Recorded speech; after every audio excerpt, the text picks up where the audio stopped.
오늘의 말씀은 누가복음 9장 28절에서 36절 말씀입니다.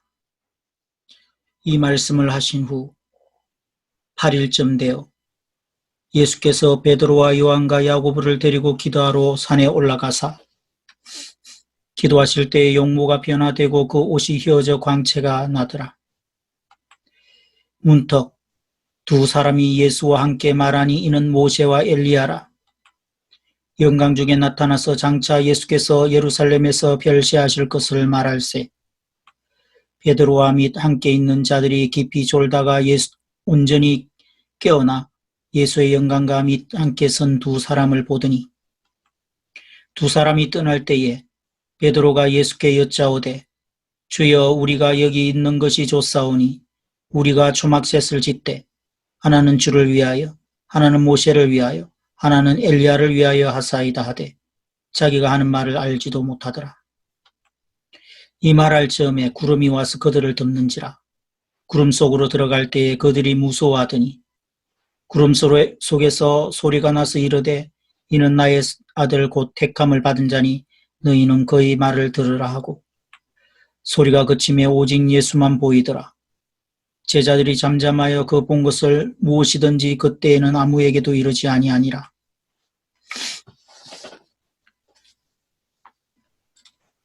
오늘의 말씀을 요약합니다. 예수님은 십자가에 대해 말씀하시고 8일 후에 베드로와 요한과 야고보를 데리고 산에 오르십니다. 영광스럽게 변하신 예수님이 모세와 엘리야와 이야기를 나누십니다. 이를 본 베드로는 산에 초막을 세우고자 제안합니다. 그때 구름이 나와 그들을 덮고 하늘에서 하나님의 음성이 들립니다. 누가복음 9장 28절에서 36절 말씀의 제목은 미리 보는 부활의 찬란한 영광입니다. 28절 말씀에서 36절 말씀까지 다시 살펴보겠습니다. 28절 말씀입니다. 이런 말씀을 하신 뒤 8일쯤 지나 예수께서는 베드로와 야고보와 요한을 데리고 기도하러 산에 올라가셨습니다. 예수님께서는 기도하는 동안 얼굴 모습이 변하셨고 옷이 하얗게 빛났습니다. 그런데 갑자기 두 사람이 나타나 예수와 더불어 말을 하고 있었습니다. 그들은 모세와 엘리야였습니다. 그들은 영광에 쌓여 나타나 예수께서 예루살렘에서 이루신 일, 곧 그분의 떠나가심에 대해 말하고 있었습니다. 28절에서 31절 말씀의 제목은 기도와 영광스러운 변모입니다.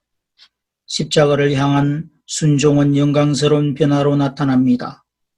자아를 부인하고 하나님의 뜻에 순종하면 큰 보상이 있습니다.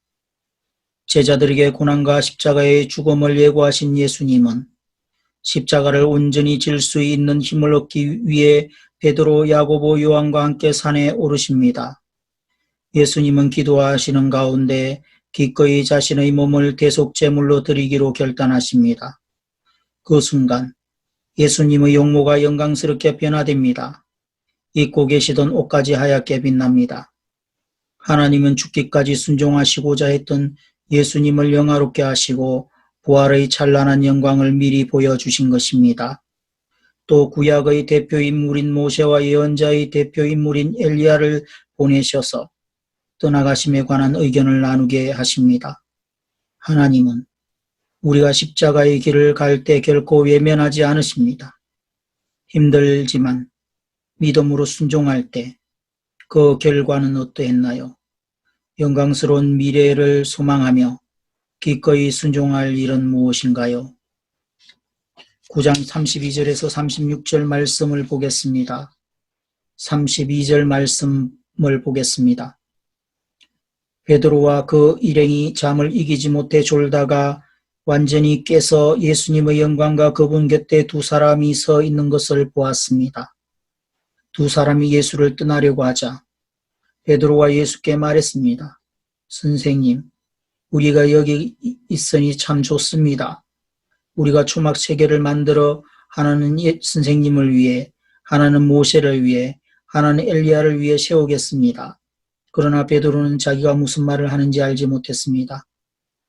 베드로가 이런 말을 하고 있을 때 구름이 나와서 그들을 뒤덮었습니다.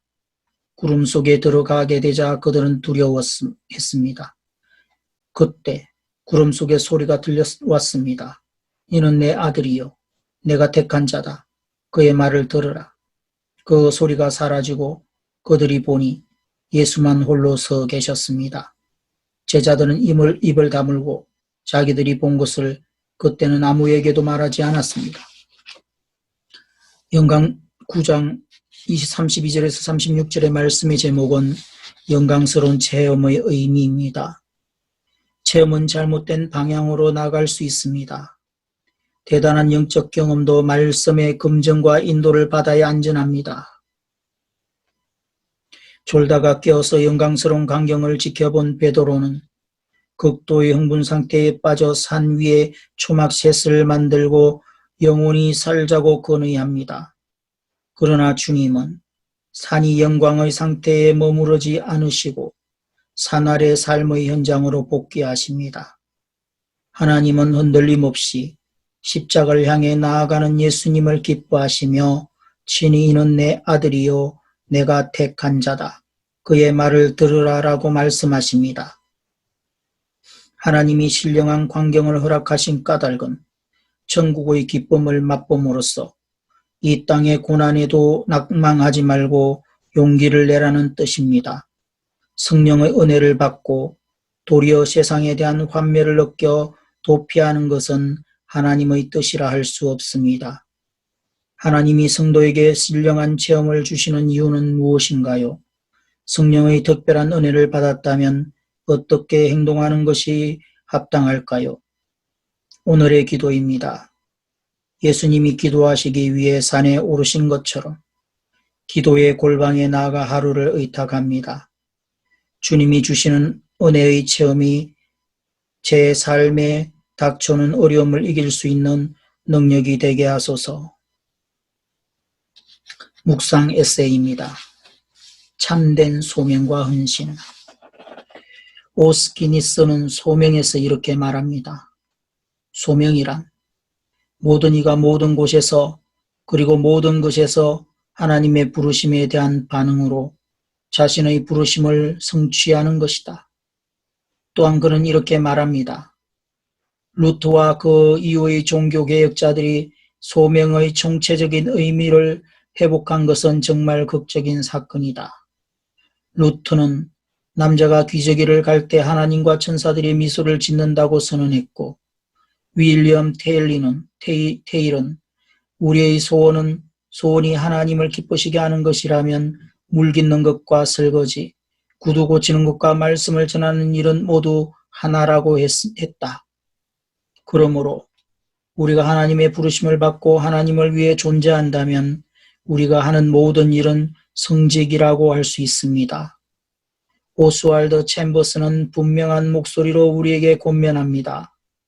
예수 그리스도에 대한 충성과 경쟁 관계에 있는 것이라면 그 무엇이든 경계하라. 그분에 대한 헌신의 최대 경쟁자는 그분을 섬기는 활동이다.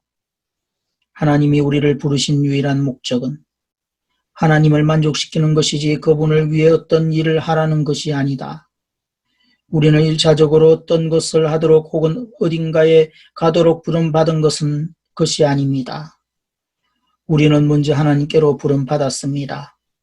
부르심에 대한 올바른 응답은 다른 어떤 것도 다른 누구도 아닌 오직 하나님께만 헌신하는 것입니다. 온전히 하나님께 헌신할 때 우리가 하는 일은 더욱 소중해집니다. 한 절 묵상입니다. 누가복음 9장 31절에서 33절 말씀. 교회 건물을 잘 짓고 그 안에 안주하려고는 생각이나 기도원에만 들어가 삶의 현실을 외면하는 것은 예루살렘에서의 떠나가심에 대해 알지 못한 제자들이 하는 행동과 같습니다. 성도는 변화산에서 영광스러운 예수님을 본 체험으로 끝나지 말고 십자가를 생각하며 세상에서 사람들의 필요를 돌보는 일을 해야 합니다. 예배 중의 체험이나 기도하다가 경험했던 영적인 체험이 자신의 삶으로 연결되고 있습니까?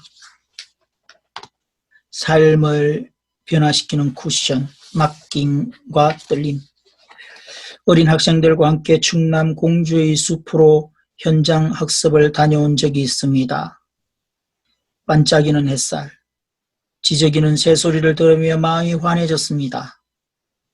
점심 후 강사는 나무와 로프로 얽힌 장애물을 온몸으로 통과하는 실습을 진행했습니다. 한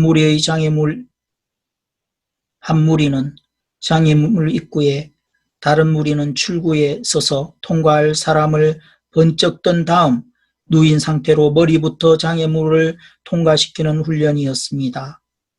아이들이 하나 둘 밝은 표정으로 해내는 모습을 대견하게 바라보는데 강사는 제게도 체험을 권했습니다.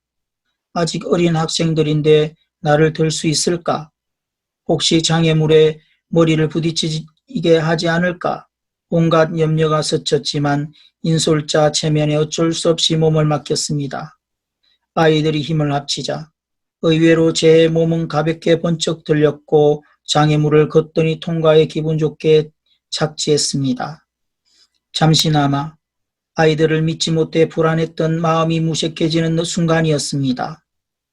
돌아오는 버스에서 온라인 서점에서 구입한 책을 읽었습니다. 인터넷 초창기에는 책이 배송되기까지 기다리는 일이 불안하기만 했지만 이제는 안심하고 돈을 적절히 지불합니다. 책에는 자공과 공자의 대화가 등장했습니다. 자공이 스승에게 묻습니다. 나라를 다스리는 데 가장 중요한 것이 무엇입니까? 첫째는 먹는 것, 둘째는 자위력, 즉 군대, 셋째는 신뢰이다. 자공이 다시 묻습니다. 그 중에서 하나를 뺀다면 무엇을 빼야 합니까? 공자는 망설이지 않고 군대를 빼라고 말합니다. 또 하나를 빼야 한다면 무엇을 빼야 하냐고 묻자 경제를 빼라고 말합니다. 옛날부터 사람들은 어떤 방식으로든 죽어왔다. 그러나 백성의 신뢰가 없으면 나라의 정상적인 존립은 불가능하다. 책을 듣고 곰곰이 생각하다가 하나님 나라의 백성으로서 내 삶에 이를 대입해 보았습니다. 과연 돈보다 힘보다 하나님을 신뢰하는 수준에 도달했는가? 고개가 떨구어졌습니다. 인터넷 서점에 책을 주문하고 받는 것은 조금도 염려하지 않지만 하나님께 내 삶의 문제를 맡긴다면 기도하고도 그 응답에 대해서 하염없이 불안해하는 저의 실체가 고스란히 보였기 때문입니다. 하지만 좌절하지 않기로 합니다. 온전히 맡김은 떨림을 동반하는 것을 알기 때문입니다. 나침판이 그 바늘 끝으로 정북향을 가리키며 쉼없이 부들부들 떨듯 제 삶도 하나님을 향해 쉼없이 떨며 중심으로 나아갈 때 분명히 최선의 곳으로 이끌어 주실 것을 믿기 때문입니다.